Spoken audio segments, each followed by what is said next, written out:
Shri Advaita Gadada Srivasadi Gaura Bhakta Vrinda. Hare Krishna, Hare Krishna, Krishna Krishna, Hare Hare, Hare Rama, Hare Rama, Rama Rama, Hare Hare. So we're continuing to read from Canto 10, chapter 13 of Srimad Bhagavatam. We heard yesterday that how by association with the modes we develop our nature, our swabhav. And then with that swabhav, and that swabhav influences our desires, our activities.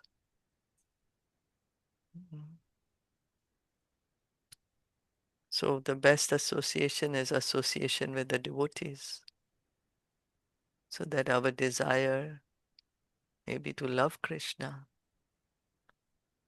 Unconditioned, Srimad Bhagavatamrita says, unconditional focus on Krishna. One should have the desire of unconditional focus on Krishna, and then that qualifies one to have love for Krishna. Or that then develops into love for Krishna. Unconditional focus on Krishna. No conditions. Okay, reading on. Satya Jnana Gyan Just one thing, Anantananda. Shilpa ji. Ah, Bhakta Priya Mataji will read today. It's her turn. okay. Yeah. Yeah, okay. Cool. Satya Jnanan Gyan Anantananda. Satya Jnana Satya Jnana Nata Nata Matreka Rasamurtaya. Machatya Rasamutaya Aprishta Bhuri Mahatmya. Aparishta Puri Mahatyamya Apihi Upanishadrisham. Apihi Upanishadasham. Translation and purport by His Divine Grace, A.C. Bhaktivedanta Swami Srila Prabhupada. The Vishnu Murtis all had eternal, unlimited forms, full of knowledge and bliss, and existing beyond the influence of time. Their great glory was not even to be touched by the Gyanis, engaged in studying the Upanishads. Mere Shastra Gyan or knowledge in the Vedas does not help anyone understand the personality of Godhead. Only one who is favored or shown mercy by the Lord can understand him. This is also explained in the Upanishad, Mundaka Upanishad 3.2.3. Nayam Atma Pravachanena Labhyo Na Medasa Na Bahuna Shrutena Yam Evesha Vrinute Tena Labhyas Tas Yesa Atma Vivrinute Tanum Swam. The Supreme Lord is not obtained by expert explanations, by vast intelligence, or even by much hearing. He is obtained only by one whom he himself chooses. To such a person he manifests his own form. So, how to understand Krishna? How to understand Krishna? By becoming a big scholar, can we understand Krishna? No. No. How to understand Krishna? By becoming the devotee. Devotee, yeah. That's right. By becoming a devotee.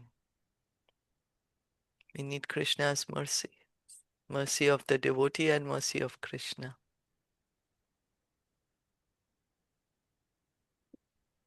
So, how to attract Krishna's mercy?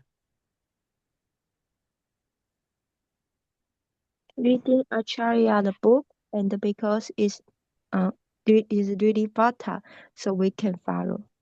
Yeah. Hearing, chanting, yeah. Following in the footsteps of the devotees. Then we will attract Krishna's mercy. By getting the association of devotee is already Krishna's mercy. If we may not understand, but um, by just having the association of the devotee, that is because Krishna is merciful. He's allowing us to associate with the devotee.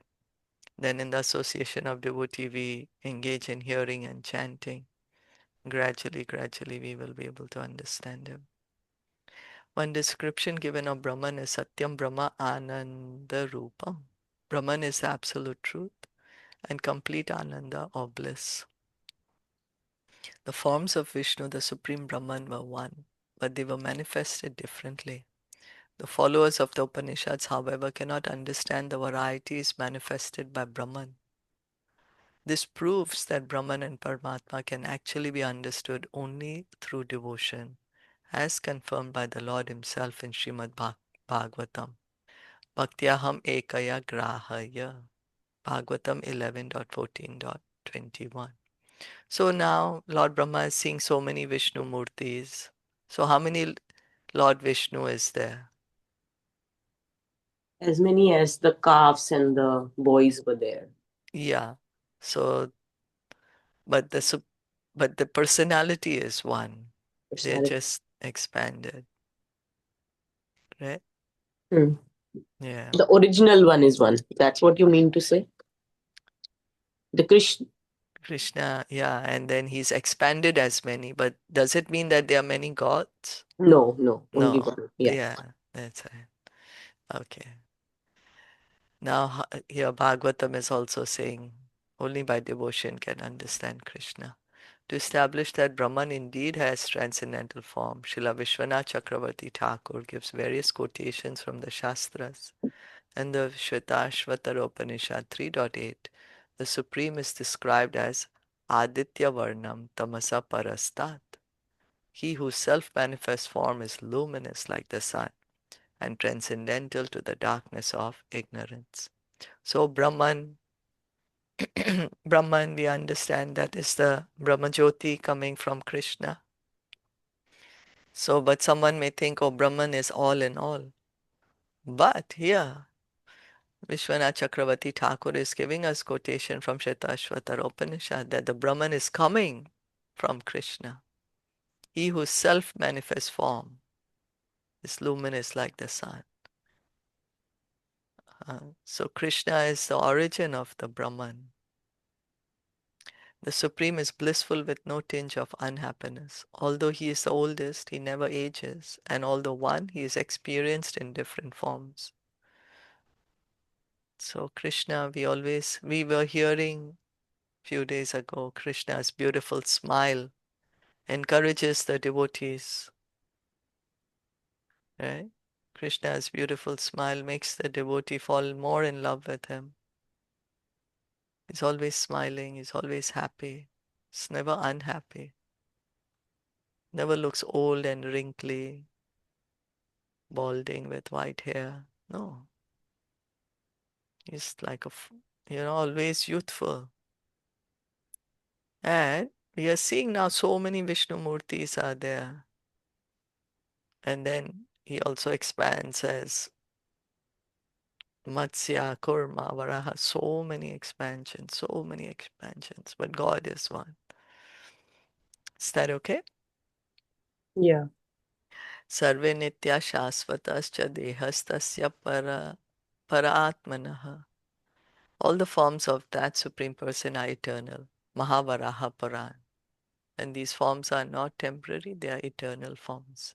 The Supreme Person has a form with hands and legs and other personal features, but his hands and legs are not material. Bhaktas know that the form of Krishna or Brahman is not at all material.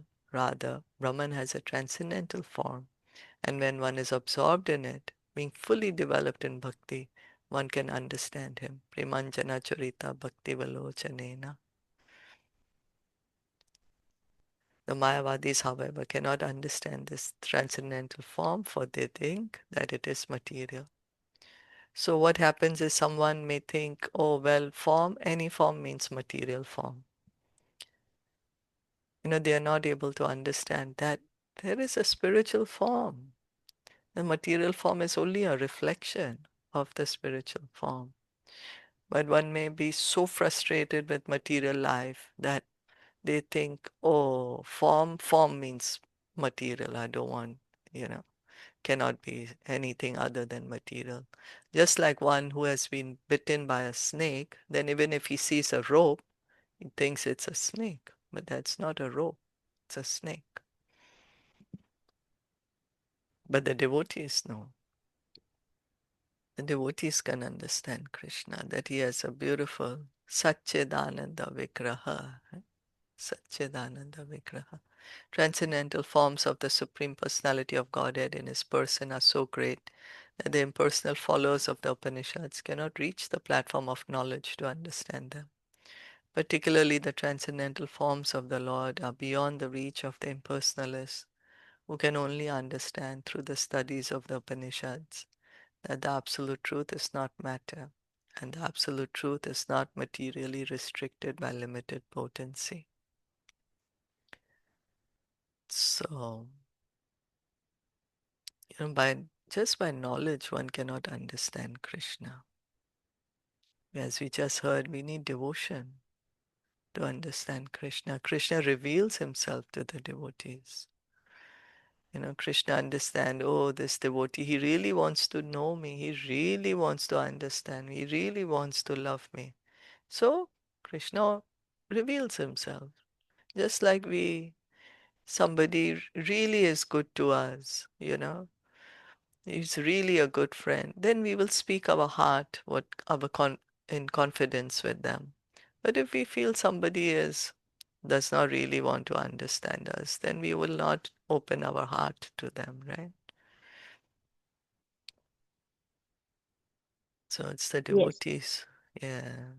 So it's the devotees who can understand Krishna. So the absolute truth is omnipotent. So all the potencies are with him. Yet, although Krishna cannot be seen through the Upanishads, in some places it is said that Krishna can in fact be known in this way. Aupanishadam, Aupanishadam Purusham. He is known by the Upanishad. This means that when one is purified by Vedic knowledge, one is then allowed to enter into devotional understanding. Mad bhaktim labhate param. So Prabhupada is saying that although it is said that by studying Upanishads we cannot understand Krishna, but Upanishad help us give us some understanding of God. It qualifies one to enter into devotional service. Is known by the Upanishad. When one is purified by Vedic knowledge, one is then allowed to enter into devotional understanding. So only by studying Upanishads one cannot understand Krishna. Upanishads then may give one the opportunity to become a devotee. One may get the mercy of a devotee. One may be able to attract the mercy of a devotee.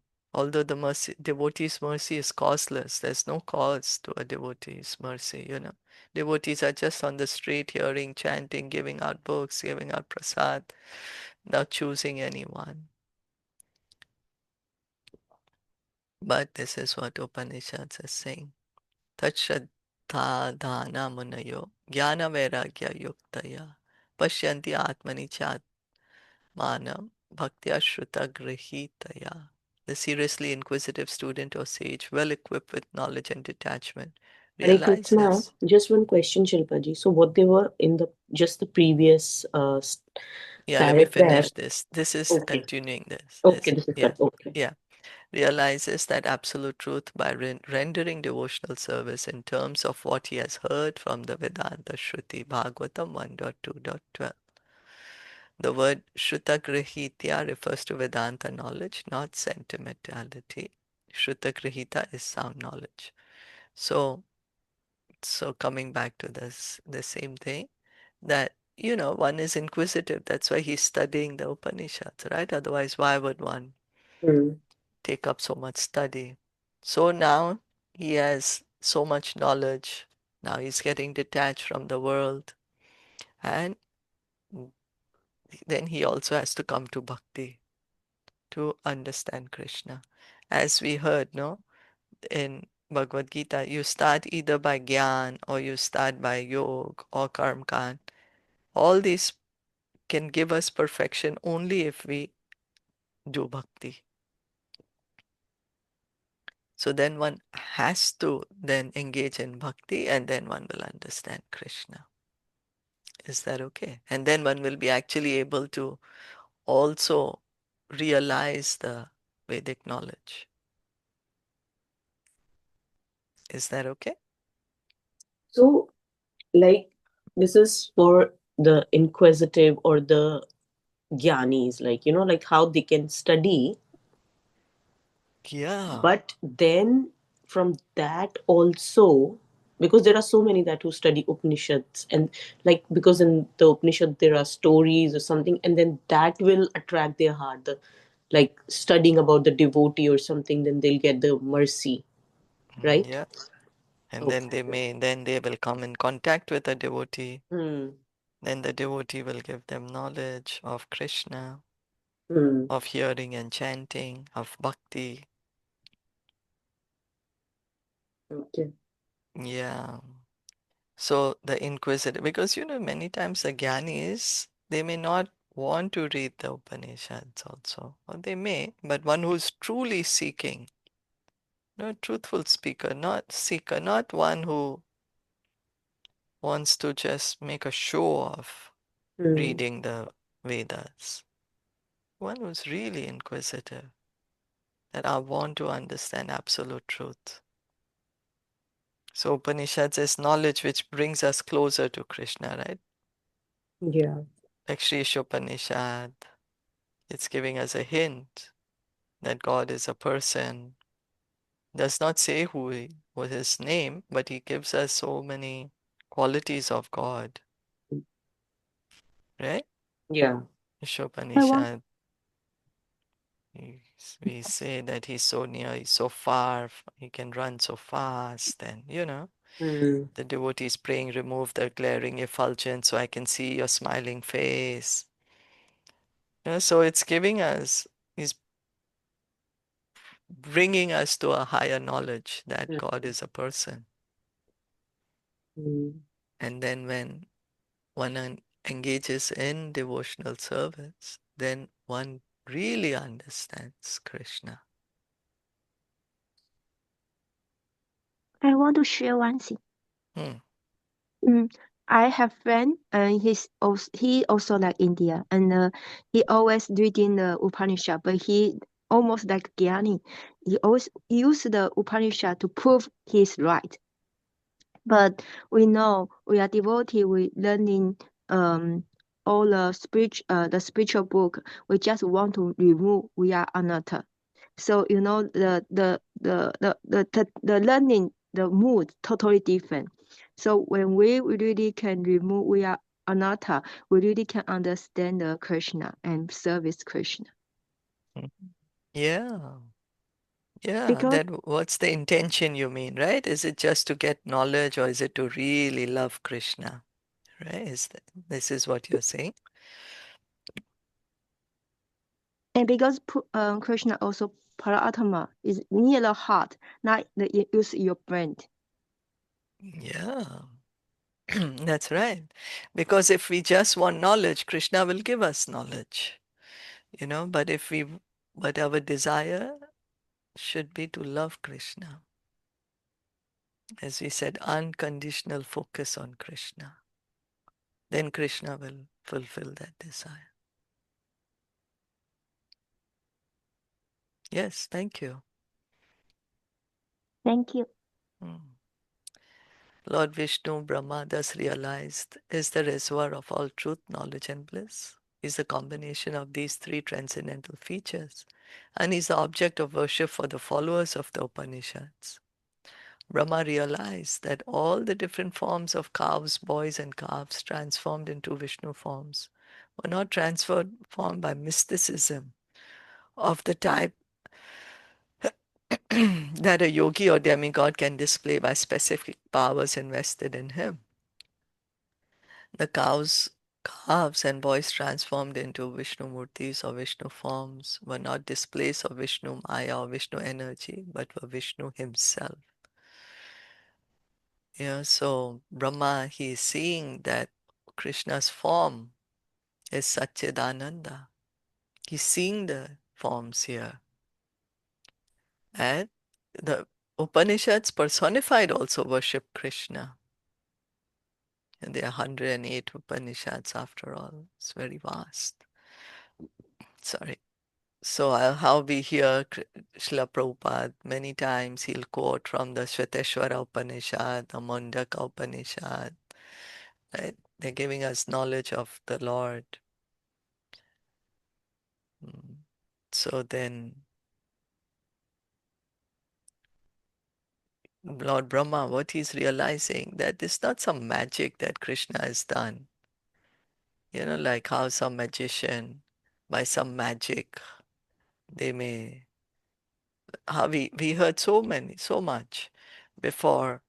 For example, the Hiranyaksha, he with his mystic potency, he created all those witches in the sky, and then he was throwing all the horrible things from the sky. So that's some magic, right? Some kind of siddhi, some kind of power. But here, Brahma realized this is not something ordinary. This is Krishna himself who has expanded into Vishnu Murtis. So, not displays of Vishnu Maya or Vishnu energy, but Vishnu himself. So, Krishna has personally expanded. The respective qualifications of Vishnu and Vishnu Maya are just like those of fire and heat. In heat, there is a qualification of fire, namely warmth, and yet the heat is not fire. The manifestation of the Vishnu forms of the boys and calves was not like the heat, but rather like the fire. They were all actually Vishnu. So, Krishna's energy is also Krishna, yes. But difference is like how sun and sunlight, right? The heat in the sun planet and the heat in one particle of sunlight is different. So here is being said it's not Vishnu's Maya, but Vishnu himself. Although same, but still the potency will be different. Is that okay? Yes. So it's like what they're trying to explain again is that it's Krishna, like it's he himself expended, That's right. right? Not the Maya Yeah, not his energy. energy, not his any energy. Not his energy, Krishna himself. If actually the qualification of Vishnu is full truth, full knowledge, and full bliss. So Satchidananda. Another example may be given with material objects, which may be reflected in many forms. For example, the sun is reflected in many water pots. The reflections of the sun in many pots are not actually the sun. There is no actual heat and light from the sun in the pot, although it appears as the sun. But each and every one of the forms Krishna assumed was fully Vishnu. So reflection of sun is not the same as sun. The magic which is created by ordinary people, those are just like reflections. But here, Krishna is himself expanded, and Lord Brahma is able to understand this now, that this is Krishna himself. We should discuss Srimad Bhagavatam daily, as much as possible, and then everything will be clarified. For Bhagavatam is the essence of all Vedic literature. Nigama kalpa taror kalitam phalam. So, the cream of all the Upanishads, the cream of all the Vedas, that is Srimad Bhagavatam. Prabhupada is saying, we should daily discuss, daily study Srimad Bhagavatam as much as possible. then we will be able to understand the essence of all the Vedas. It was written by Vyasadeva Mahamuni Krite when he was self-realized. Thus, the more we read Srimad Bhagavatam, the more its knowledge becomes clear. Each and every verse is transcendental.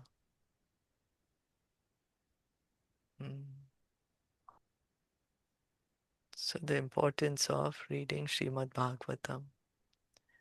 Gradually, we will see, we will be able to understand more and more. We can see, we started now few years ago with this endeavor of reading Srimad Bhagavatam daily. And then getting more and more knowledge, right? Yeah. Becoming a little more clearer. Because they are explaining the same thing but with different examples. So if we have doubt somewhere, then that's gone. Yeah, that's right. Yeah. Like if somebody is about to forget that, then it's again reviewed. So like it's Reminded again, this. yeah, Yeah. yeah. Again, today it's explained again that, like how it's Krishna himself. This expansion, sometimes we might think it's not always, but in this case it is. Yeah. And then it doesn't mean that he has expanded, so he himself has broken himself into pieces and then they have come. No. Yeah. Like how you Right. always give the example of the paper, like how you tear it, and the original paper is not there. But it's not like that with the Krishna. Yeah. Why? Like it's not that with the Krishna, right? Yeah. So why? Why? Because he is Sachid Anand and he's eternal. Yeah. So That's right. That's right. Paper is material. Paper is not Satchidanand. Yeah. That's right. Okay. a little tattva, right? Tattva. Yeah. Yeah, this is like the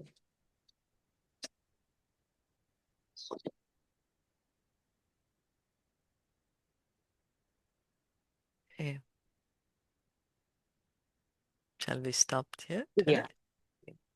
Srimad Bhagavatam ki jai, Srila Prabhupada ki jai, Gaur Bhakta Vrinda ki jai. Hare Krishna. Thank you all for listening.